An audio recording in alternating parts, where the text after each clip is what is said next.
tatabas yan. Yan o, kapal ng ano na yan. Hindi, anong ganda ng cement. Ang ganda ng cemetery. Vlog, Tagtag TV, mula Yan. ng bulok. Oh, galaw mo yan eh.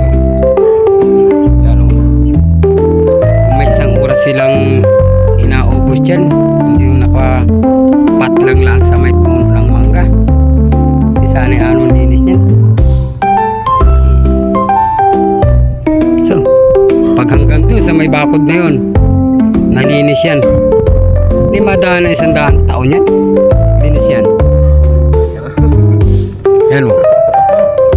Yan. Marami pang